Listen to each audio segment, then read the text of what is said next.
على إبراهيم وعلى آل إبراهيم إنك حميد مجيد ربي زدني علما ربي يسر ولا تعسر وتمم علينا بالخير أعوذ بالله من الشيطان الرجيم بسم الله الرحمن الرحيم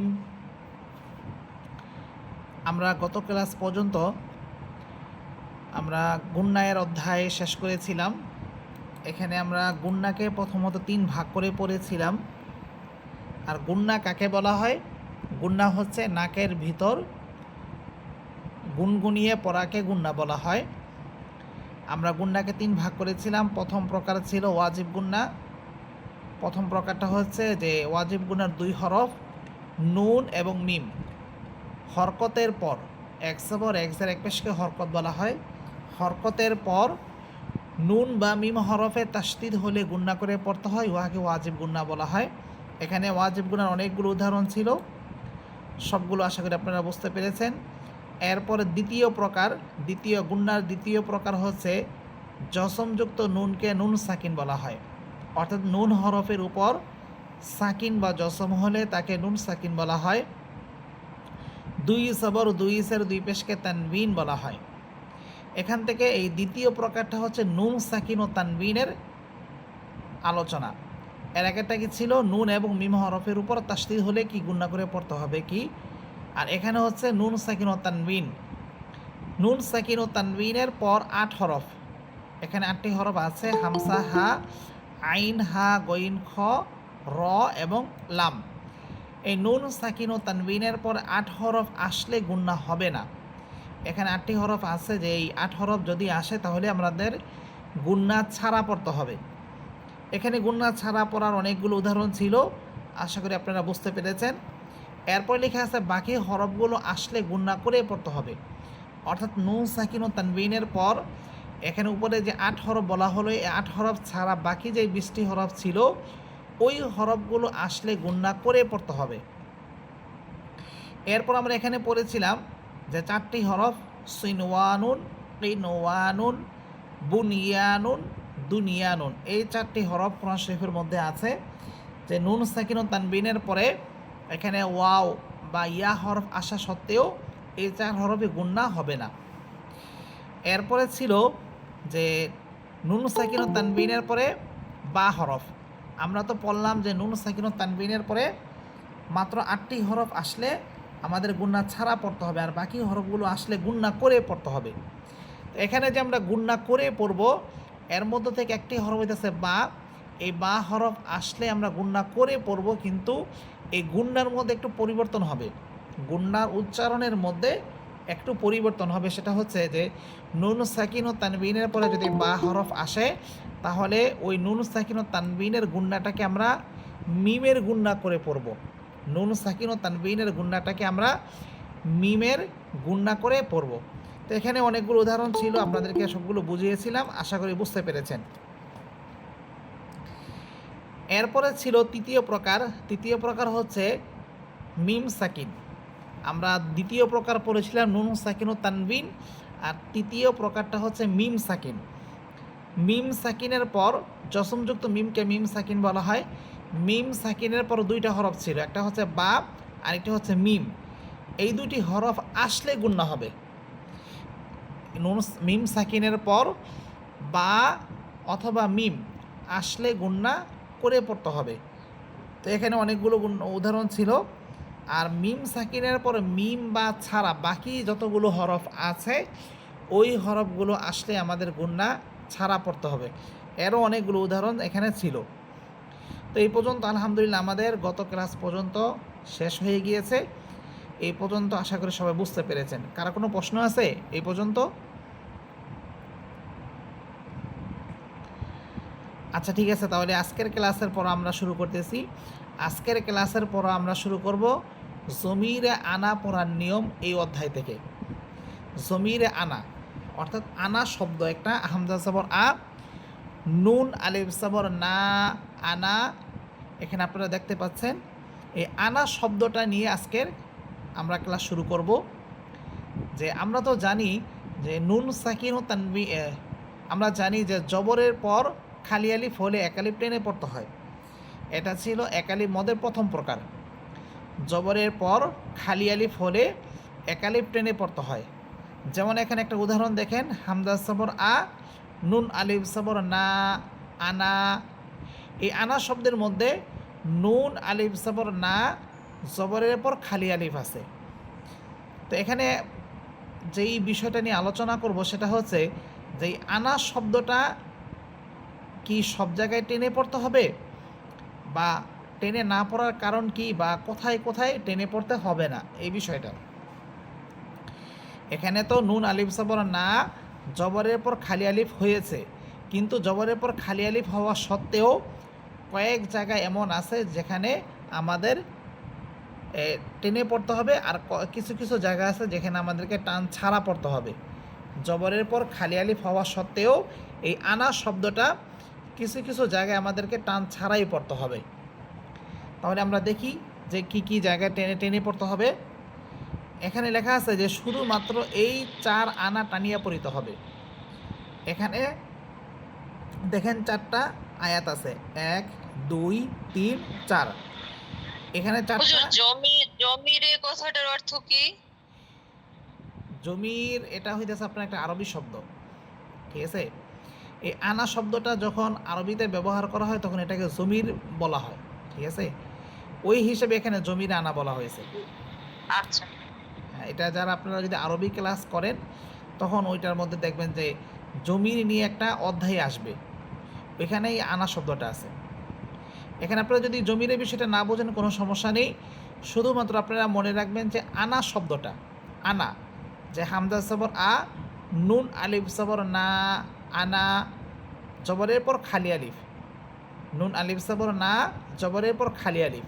তো আমরা তো জানি যে জবরের পর খালি আলিফ হলে এক আলিফ টেনে পড়তে হয়, কিন্তু এই আনা শব্দটা পুরা কোরআন শরীফের মধ্যে শুধুমাত্র 4টা জায়গায় আমরা টেনে পড়ব, আর বাকি যত জায়গায় আনা শব্দটা আসবে নুন আলিফ সবর না, জবরের পর খালি আলিফ হওয়া সত্ত্বেও সেখানে আমরা টেনে পড়ব না।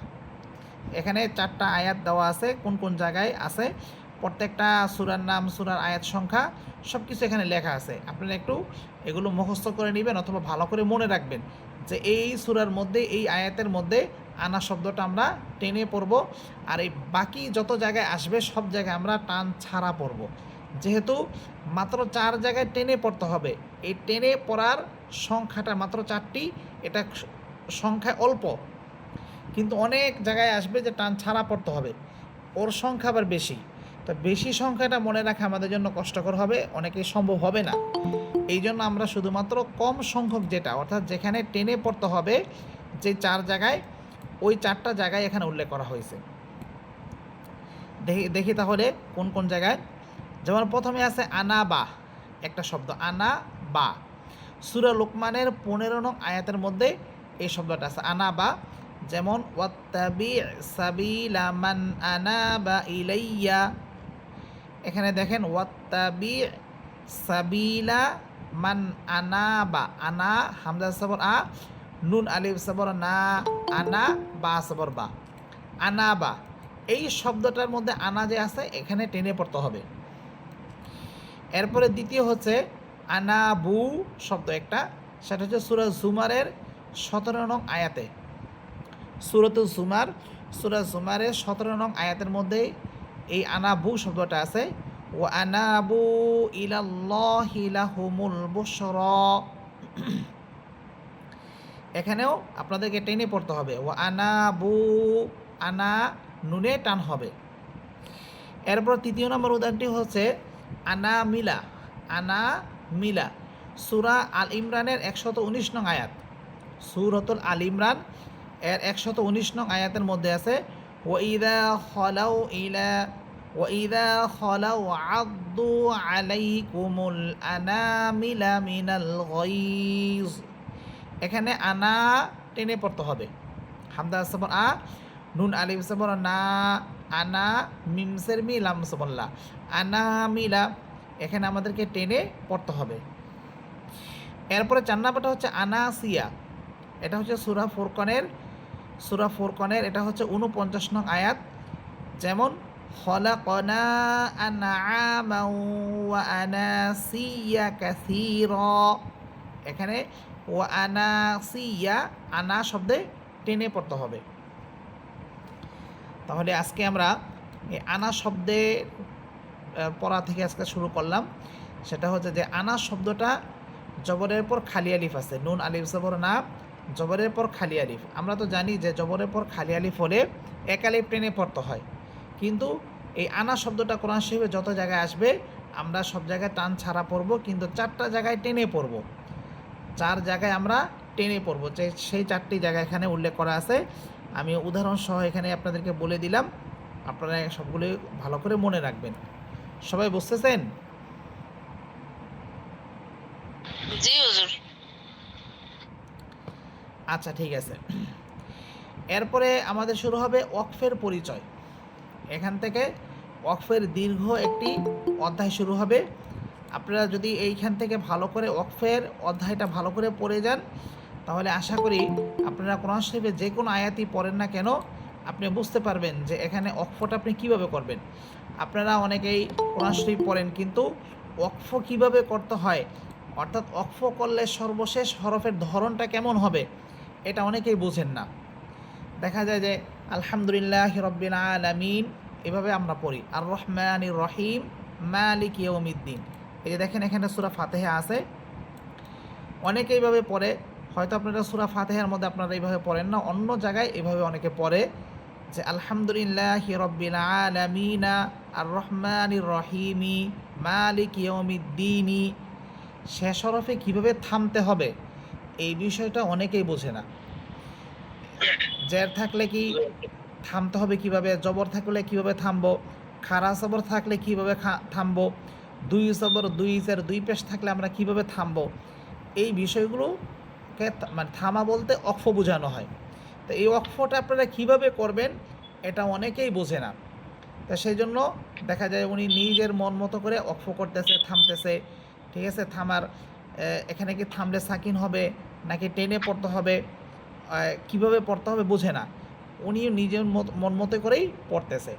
তো এই ওয়াকফের অধ্যায়টা যদি আপনারা ভালো করে পড়েন তাহলে আশা করি আপনাদের আর এই সমস্যাটা হবে না। তাহলে আমরা দেখি ওয়াকফের। আপনার এখানে জি, আপনার ওখানে নামাজের ছোট সূরা হচ্ছে 15টা লেখা। আচ্ছা, আপনার এখানে পিডিএফে কি 15টা সূরাই আছে? এখানে কি মানে নিচের দিকে আপনি যে দেখালেন যে হ্যাঁ ওই সূরা ফাতিহা দেখালেন, ওখানে লেখা আছে নামাজের জন্য 15টি ছোট সূরা। কিন্তু আমার যে এটা কি বলে হচ্ছে 8টি আছে ওইটা আমি এখানে। নিয়েছি। না, আমার এখানে 8টি আছে। ও আচ্ছা আচ্ছা, ঠিক আছে। তার সংখ্যা কম থাকতে পারে। আচ্ছা, এখানে মূলত সমস্যাটা হয়েছে যে এখানে 15টা সূরাই ছিল, কিন্তু পরবর্তীতে এই যে নিচে অনেকগুলো সানা তাশাহুদ দুরূদ শরীফ দোয়া মাসুর এগুলো বাড়ানো হয়েছে। এগুলো বাড়ানোর কারণে এগুলো আসে নাই। বাকি যে সূরাগুলো এখানে মিস হয়েছে ওইগুলো মিস হয়ে গেছে, কিন্তু মূলত 15টা সূরারই কথা ছিল এখানে হওয়ার। আচ্ছা, আমরা তো আমপারা যখন পড়বো তখন এই সূরাগুলো ইনশাল্লাহ পড়ে নেব, কোনো সমস্যা হবে না। তাহলে আজকে আমরা যে পড়াটা পড়বো সেটা হচ্ছে ওয়াকফের পরিচয়। ওয়াকফ অর্থ হচ্ছে থেমে যাওয়া। ওয়াকফ অর্থ হচ্ছে থেমে যাওয়া। আমরা যেমন বাংলাতে একটা বাক্য শেষ করার পর থেমে যাই, তো এই থামারও কিন্তু কিছু আপনার নিয়ম নীতি আছে। তো এখান থেকে সেই নিয়মগুলো শুরু হবে। তাহলে ওয়াকফ অর্থ কী হলো? ওয়াকফ অর্থ হচ্ছে থেমে যাওয়া। ওয়াকফ শব্দের অর্থ হচ্ছে থেমে যাওয়া। কোনো আয়াতের বা শব্দের শেষে ওয়াকফ বা নিঃশ্বাস বন্ধ করে থেমে যাওয়াকে ওয়াকফ বলা হয়। কোনো আয়াতের বা শব্দের শেষে, একটা আয়াত যদি আপনার 1 লাইন হয় বা 1.5 লাইন 2 লাইন হয়, আপনি যদি এক নিঃশ্বাসে পুরোটা পড়তে পারেন, ওই পুরোটা পড়ার পরে একেবারে শেষ শব্দ যেটা হবে, শেষ শব্দটাকে ওইখানে গিয়ে আপনি থেমে যাবেন। বা অনেক লম্বা একটি আয়াত 3 লাইন 4 লাইন এরকম লম্বা লম্বা আয়াত আসবে, তো এত বড় আয়াতের আপনি হয়তো এক শ্বাসে সেটা পুরোটা পড়তে পারবেন না, দেখা যাবে অর্ধেক পড়ার পর আপনার থেমে যেতে হইতে পারে, অর্থাৎ আয়াতের মাঝে আপনি থেমে যাবেন, তখন আপনি কিভাবে থামবেন। তো এইভাবে সবগুলো আপনাদেরকে শেখানো হবে। তাহলে এখানে আমরা প্রথমে জানলাম অক্ফের পরিচয়। অক্ফ অর্থ হচ্ছে থেমে যাওয়া। কোনো আয়াতের বা শব্দের শেষে আওয়াজ ও নিঃশ্বাস বন্ধ করে থেমে যাওয়াকে অক্ফ বলা হয়। তাহলে আমরা এখান থেকে অক্ফ কাকে বলা হয় সেটা জানলাম। এটা আরবি শব্দ, এর বাংলা অর্থ হচ্ছে আয়াতের শেষে বা অনেক লম্বা আয়াত যদি হয় তার মাঝখানে যেখানে গিয়ে আপনি থেমে যাওয়ার ইচ্ছা করতেছেন, ওইখানে গিয়ে থেমে যাওয়াকে অক্ফ বলা হয়। ওয়াকফের নিয়ম, আপনি যে শব্দে ওয়াকফ করবেন বা থামবেন, আপনাকে দেখতে হবে সেই শব্দের শেষ হরফে কী আছে। আপনার এই বিষয়টা মনে রাখবেন যে আপনি যেই আয়াতটা পড়তেছেন ওই আয়াতের সর্বশেষ যে শব্দটা হবে এবং সর্বশেষ শব্দের সর্বশেষ হরফ, ওইটা আপনি খেয়াল করবেন যে শেষ হরফটার ধরন কি। এখানে কি এক জবর আছে, এক জের, নাকি এক পেশ, দুই জবর দুই জের, নাকি দুই পেশ, অথবা এখানে খারা জবর খারা জের উল্টা পেশও থাকতে পারে, তারপরে সাকিন থাকতে পারে, তাসদিদও আসতে পারে, অনেক কিছুই থাকতে পারে। তো আপনাকে দেখতে হবে যে সর্বশেষ হরফের ধরনটা কীরকম। এখানে এটাই বলা হয়েছে যে আপনি যে শব্দে অক্ফ করবেন বা থামবেন, যে শব্দে আপনি অক্ফ করবেন বা থামবেন, আপনাকে দেখতে হবে সেই শব্দের শেষ হরফে কী আছে, সর্বশেষ হরফটার মধ্যে কী আছে। এরপর লেখা আছে যদি, অর্থাৎ যদি আপনার শেষ হরফের মধ্যে, এখানে লেখা আছে শব্দের শেষ হরফে জবরের পর খালি আলিফ, এটা কিন্তু জবরের পর খালি আলিফ। দেখেন জবরটা আগের হরফের উপরে আছে, ওই হরফটা উল্লেখ নেই, কিন্তু এখানে জবরটা আগে দেওয়া আছে, অর্থাৎ বুঝাইতেছি যে এখানে জবরের পর খালি আলিফ, অথবা যদি জেরের পর ইয়া সাকিন হয়, অথবা পেশের পর ওয়াও সাকিন হয়, অথবা শুধু খারা জবর হয়। এখানে কয়েকটা বিষয়, যদি শব্দের শেষ হরফে, অর্থাৎ যে শব্দটা আপনি থামবেন ওই শব্দের একেবারে শেষ হরফে জবরের পর খালি আলিফ হয়, জেরের পর ইয়া সাকিন, পেশের পর ওয়াও সাকিন, অথবা শুধু খারা জবর, তাহলে এখানে আমরা চারটা বিষয় জানলাম: জবরের পর খালি আলিফ, জেরের পর ইয়া সাকিন, পেশের পর ওয়াও সাকিন, আর এটি হচ্ছে খারা জবর। তাহলে আমরা কিভাবে পড়ব? এরপর লেখা আছে পড়তে হবে এক আলিফ টেনে পড়তে হবে, তখন আমরা এক আলিফ টেনে পড়ব। যেমন আন্না, আপনি মনে করেন যে আন্না এই শব্দটা আপনি যে আয়াত পড়তেছেন ওই আয়াতের একেবারে সর্বশেষ শব্দ। এখন আপনার দেখতে হবে যে শেষে কি আছে। এখানে আমরা দেখতে পাচ্ছি শেষে আছে খারা জবর, হামজা নুন জবর আন, নুন খারা জবর না, আন না, এখানে আছে খারা জবর। খারা জবর থাকলে আমরা জানতেছি যে এক আলিফ টেনে পড়তে হবে, তাহলে আমরা এখানে এক আলিফ টেনে পড়ব আন্না। এরপর লেখা আছে আমান্না, হামজা খারা জবর আ, মিম নুন জবর মান, নুন আলিফ জবর না, আমান্না। এখানে আছে জবরের পর খালি আলিফ, তাহলে আমরা জানলাম যে জবরের পর খালি আলিফ হলে এক আলিফ টেনে পড়তে হবে। এরপর লেখা আছে আমানু, এখানে আছে নুন ওয়াও পেশ নু, পেশের পর ওয়াও সাকিন, পেশের পর ওয়াও সাকিন, তাহলে আমরা জানলাম যে পেশের পর ওয়াও সাকিন থাকলেও এক আলিফ পরিমাণ টেনে পড়তে হবে। আমরা প্রথম উদাহরণের মধ্যে চারটা বিষয় জানলাম: জবরের পর খালি আলিফ, জেরের পর ইয়া সাকিন, পেশের পর ওয়াও সাকিন এবং খারা জবর। যদি শেষ হরফে এই চারটা থেকে যে কোনো একটি আসে তাহলে আমরা এক আলিফ পরিমাণ টেনে পড়ব। আচ্ছা, এরপরে দ্বিতীয় উদাহরণের মধ্যে আছে, এটা হচ্ছে গোলতা। আমরা আপনাদেরকে একেবারে প্রথম দিকে, অর্থাৎ এটা সম্ভবত 3 নম্বর ক্লাস অথবা 4র্থ ক্লাসের মধ্যে সেখানে আমরা পড়েছিলাম গোলতা। সবার কি ওইটা মনে আছে? আমরা 2টা তা পড়েছিলাম, একটা হচ্ছে লম্বা তা, আরেকটি হচ্ছে গোলতা। আপনাদেরকে বলেছিলাম যে আপনারা এই 2টা তা মনে রাখবেন। এখন শুধু এই 2টা চায়ের পরিচয় বা তার রূপটা আপনারা মনে রাখেন যে গোলতা এটা হায়ের মতো হবে, দেখতে এটা গোল হায়ের মতো হবে, শুধুমাত্র উপরে 2টা নোক্তা থাকবে। আর লম্বা তা যেটা স্বাভাবিকভাবে আমরা বায়ের পরে যে তাটা চিনি বায়ের মতো করে, ওইটা হইতেছে লম্বা তা, কিন্তু এই 2 তায়ের আলাদা ব্যবহার আসবে এবং এটার পড়ার মধ্যেও উচ্চারণের মধ্যে এর পরিবর্তন হবে। এটা আপনাদেরকে সম্ভবত 3য় ক্লাসে বলেছিলাম, সবার মনে আছে? জি হুজুর। আচ্ছা, তাহলে আমরা দেখি যে এটা হইতেছে গোলতা। দেখেন এটা একেবারে হায়ের মতো দেখতে, গোল হায়ের মতো, আর উপরে আছে দুইটি নোক্তা, এটা হচ্ছে গোলতা। সর্ব অবস্থায় হা পড়তে হবে। যদি আপনি যে শব্দটা পড়তেছেন ওই শব্দটার সর্বশেষ হরফ বা সর্বশেষ শব্দ হচ্ছে, সর্বশেষ শব্দের সর্বশেষ হরফ হচ্ছে গোলতা। আপনি দেখতেছেন সর্বশেষ শব্দটার সর্বশেষ হরফ গোলতা, তাহলে এই গোলতাটাকে হা বানিয়ে সাকিন করে পড়বেন, হা বানিয়ে সাকিন করে পড়বেন। যেমন এখানে উদাহরণ দেওয়া আছে, আইন সবর আ, নুন লামসের নীল, আনিল, হামদা সবর আ, হা লামসের হিল, আনিল আহিল, লাম সবর লা, তাসের তি, আনিল আহিল্লাতি। এখানে দেখেন আনিল আহিল্লাতি, শেষ হরফ হইতেছে গোলতা, গোলতা। এখন আমরা এখানে থেমে যাচ্ছি, তাহলে আমরা পড়ব আনিল আহিল্লাহ। এই যে দেখেন উপরে আছে গোলতা, কিন্তু নিচে কিন্তু এখানে হা দেওয়া আছে, গোল হা, এবং হায়ের উপরে আছে একটা সাকিন। অর্থাৎ এইভাবে আপনারা সবসময় গোলতা আসলে গোলতাকে হা বানিয়ে সাকিন করে পড়বেন। সর্বশেষ হরফ যদি গোলতা হয় এবং আপনি সেখানে গিয়ে থেমে যান, তখন ওই গোলতাটাকে এরকমভাবে হা বানিয়ে সাকিন করে পড়বেন, হা বানিয়ে সাকিন করে পড়বেন। আর যদি মিলিয়ে পড়েন, যে আপনি এখানে থামবেন না, মিলিয়ে পড়তেছেন, তখন কিন্তু গোলতাকে গোলতাই পড়বেন, তখন সেখানে আর হা হবে না। বুঝতেছেন সবাই? জি হুজুর। আচ্ছা জি হুজুর। আচ্ছা, তাহলে আমরা দুইটা পড়লাম, এখন আসবে 3 নাম্বারটা। 3 নাম্বার হচ্ছে দুই জবর। এই দুই জবরেরটা আমরা আগেও পড়েছিলাম, সেটা হচ্ছে যে একালিফ মদের, এটা সম্ভবত মনে হয় তৃতীয় প্রকার ছিল, একালিফ মদের তৃতীয় প্রকার দুই জবর। যে দুই জবরকে এক জবর বানিয়ে একালিফ টেনে পড়তে হবে। আমরা একালিফ মদের তৃতীয় প্রকারের মধ্যে পড়েছিলাম যে যদি দুই জবরের উপরে আমরা থেমে যাই, দুই জবরের উপরে গিয়ে যদি আমরা থেমে যাই, তাহলে ওই দুই জবরকে এক জবর বানিয়ে একালিফ টেনে পড়তে হবে। যেমন এখানে আমরা পড়তেছি ফা সবর ফা, র ইয়াসের রি, ফেরি কফ দুই সবর কন, ফেরি কন।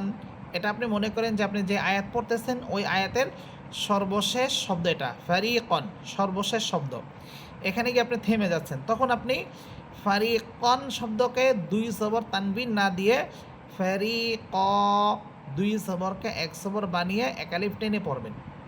উপরে এটা ছিল ফারি কন, কিন্তু যখন আপনি থামবেন তখন ওই কন পড়বেন না, তখন আপনি ফারি ক, দুই সবরকে এক সবর বানিয়ে একালিফ টেনে পড়বেন। আপনাদেরকে বলেছিলাম যে এটা অক্ফের সাথে সম্পর্কিত। যদি অক্ফ করেন তাহলে একালিফ টেনে পড়বেন, আর যদি অক্ফ না করেন তাহলে দুই সবরের এখানে দুই সবরই পড়বেন।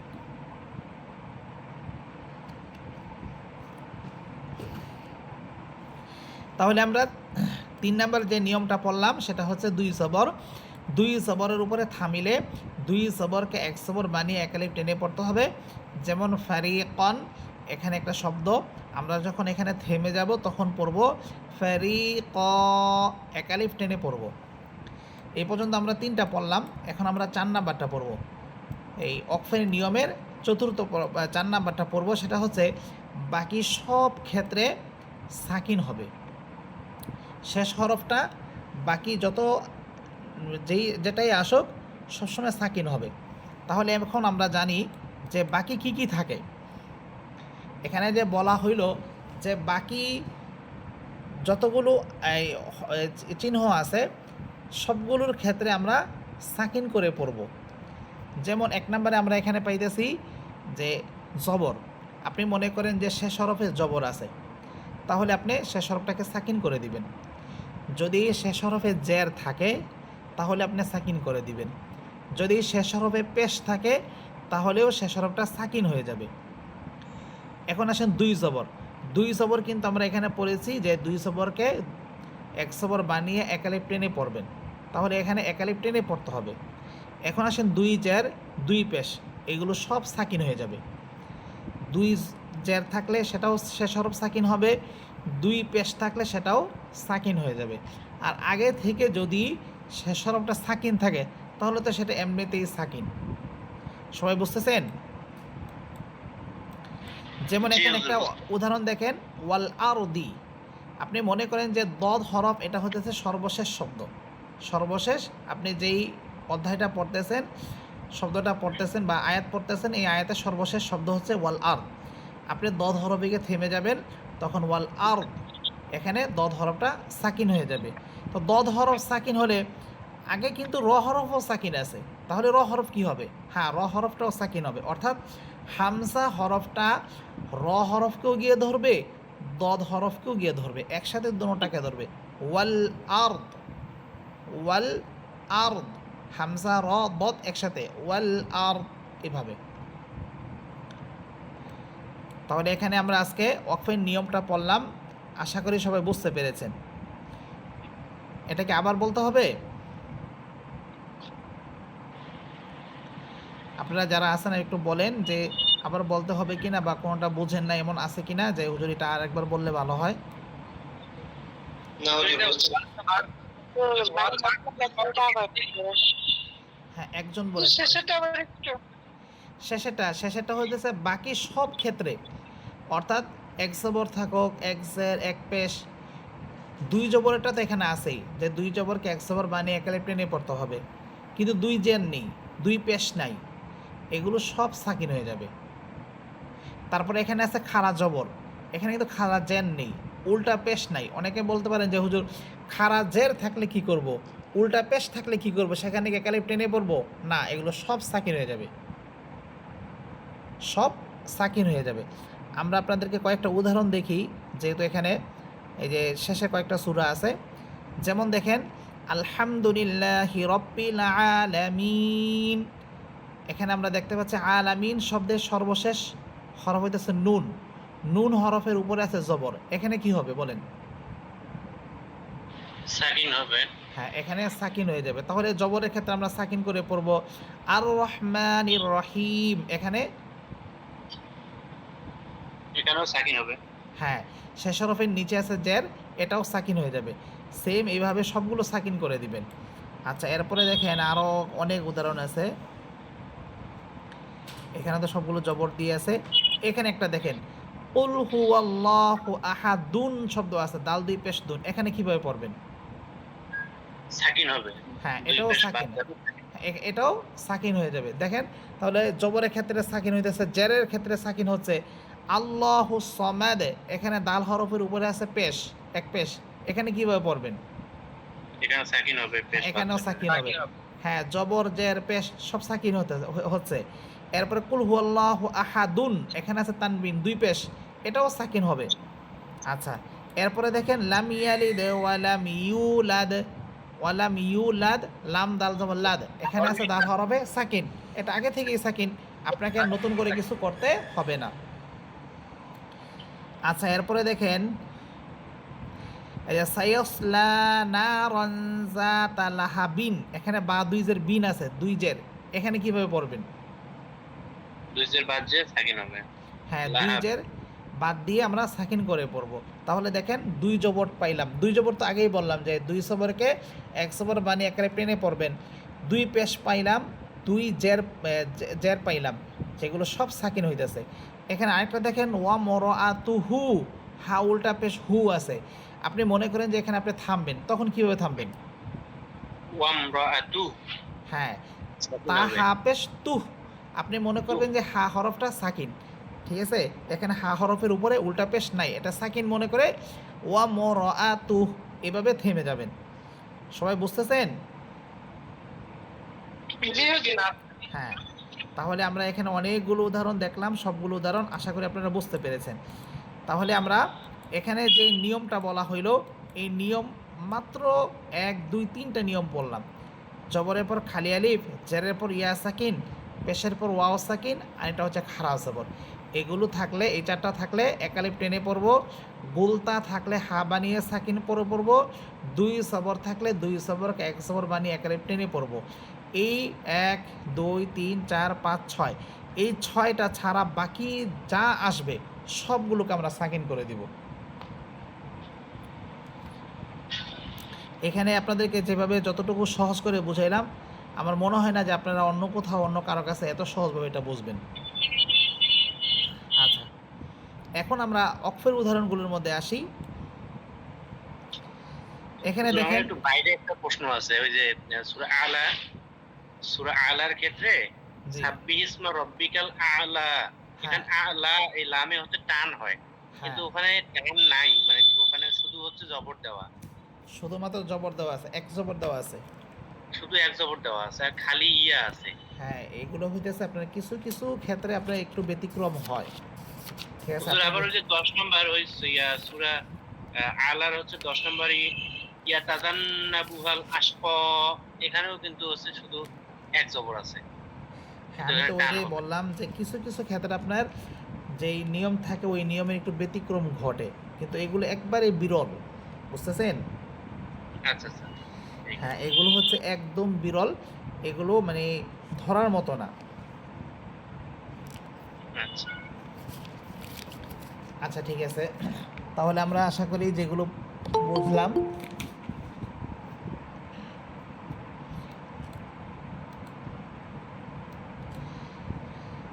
আচ্ছা, এখন আমরা ওয়াকফের নিয়মগুলো একটু শিখব। যে আপনি যে শব্দে ওয়াকফ করবেন বা থামবেন, আপনাকে দেখতে হবে সে শব্দের শেষ হরফে কি। এটা তো পড়ছি। ওয়াকফের উদাহরণ, আমরা তো ওয়াকফের নিয়মগুলো জানলাম, 4-5টা নিয়ম। এখন ওয়াকফের উদাহরণ শিখব আমরা। ওয়াকফের উদাহরণ, এক নম্বর হচ্ছে খারা জবর। খারা জবর থাকলে অলাত রব্বি আন্না, এখানে দেখেন আন্না নুন হরফের উপরে আছে খারা জবর। আন্না বলে নুন হরফের উপরে আছে খারা জবর। এখানে আমরা পড়েছিলাম কি একালিফ টেনে পড়তে হবে। এখানেও সেম একই লেখা আছে অলাত রব্বি আন্না, একালিফ টেনে পড়তে হবে। এরপর লেখা আছে জবরের পর খালি আলিফ। এখানে আছে রব্বানা আমান্না, নুন আলিফ জবর না, জবরের পর খালি আলিফ আছে। এখানেও আমরা যখন পড়ব তখন পড়ব রব্বানা আমান্না, এক আলিফ টেনে পড়ব। এরপরে আছে হামদা ওয়াও পেশ উ, পেশের পর ওয়াও সাকিন। ওয়া আম্মাল্লাযীনা আমানু, আমানু নুন ওয়াও পেশ নু, পেশের পর আছে ওয়াও সাকিন। এরকম থাকলেও আমরা একালিফ টেনে পড়ব ওয়া আম্মাল্লাযীনা আমানু। এগুলো কিন্তু আমরা আগেই পড়েছিলাম উদাহরণের মধ্যে। এই যে উপরে এগুলো আমরা নিয়মগুলো পড়ছি, এখন শুধু কয়েকটা উদাহরণ এখানে দেওয়া হইল। এরপরে আছে জেরের পর ইয়া সাকিন, ফালিয়াস্তাজিবু লি, লাম ইয়াসের লি, জেরের পর ইয়া সাকিন। এভাবে থাকলেও একালিফ টেনে পড়তে হবে ফালিয়াস্তাজিবু লি, এভাবে। এরপরে লেখা আছে দুই জবর। দুই জবর থাকলে আমরা তো বললাম যে দুই জবরকে এক জবর বানিয়ে একালিফ টেনে পড়তে হবে। যেমন লিতা আকুলু ফারিকন, এখানে আছে ফারিকন শব্দ, কফ দুই জবর কন। তো আমরা কীভাবে পড়ব লিতা আকুলু ফারিক, দেখেন এখানে ফারিক আছে, জবরের পর খালি আলিফ, শুধু একালিফ টেনে পড়তে হবে। এরপর হচ্ছে গোলতা। গোলতা থাকলে আমরা পড়েছি যে গোলতাকে হা বানিয়ে সাকিন পরে পড়তে হবে। যেমন আনিল আহিল্লাহ, এখানে আহিল্লাহ তি আছে, তা আছে তি, কিন্তু আমরা যখন থামবো তখন এই গোলতাকে হা বানিয়ে সাকিন করে পড়ব আনিল আহিল্লাহ, এইভাবে। এখানে যে উদাহরণগুলো দেওয়া আছে এগুলো যদি একটু ভালো করে আপনারা বুঝে নেন তাহলে আশা করি আর কোনো সমস্যা হবে না। এখানে যেই চিহ্নগুলো ব্যবহার করা হয়েছে খারা জবর, জবরের পর খালি আলিফ, জেরের পর ইয়া সাকিন এবং পেশের পর ওয়াও সাকিন, আর হচ্ছে দুই জবর, আর হচ্ছে গোলতা 1 2 3 4 5 6, এই 6টা প্রকার যদি আপনারা মনে রাখেন, আর এই 6 প্রকার ছাড়া বাকিগুলো আসবে সবগুলো সাকিন হয়ে যাবে। এগুলো আপনাদের জন্য বোঝাটা তখন আরও সহজ হবে। সবাই বুঝতেছেন? জি হুজুর। হ্যাঁ, তাহলে আপনারা বাসায় এই পড়াগুলো আরও ভালো করে পড়ে আসবেন, বিশেষ করে ওয়াকফের নিয়মগুলো পড়বেন, এবং এই অনুযায়ী আপনারা কোরআন শরীফের মধ্যে যেই এই আয়াত আছে ওই আয়াতের সাথে মিলিয়ে মিলিয়ে পড়বেন। কয়েকদিন যদি একটু বাসায় প্র্যাকটিস করেন তাহলে দেখবেন ইনশাল্লাহ এগুলো আপনারা আর ভুলবেন না, তখন আপনাদের ভালো করে মনে থাকবে। আচ্ছা ঠিক আছে, তাহলে আজকে ক্লাস আপনাদের এই পর্যন্তই থাকলো। সবাই ভালো থাকবেন। আগামীকাল ইনশাল্লাহ আমরা যারা পুরুষ আছে আপনাদের ক্লাস হবে। আচ্ছা, আসসালামু আলাইকুম। আসসালামু আলাইকুম। ওয়ালাইকুম আসসালাম। আসসালামু আলাইকুম।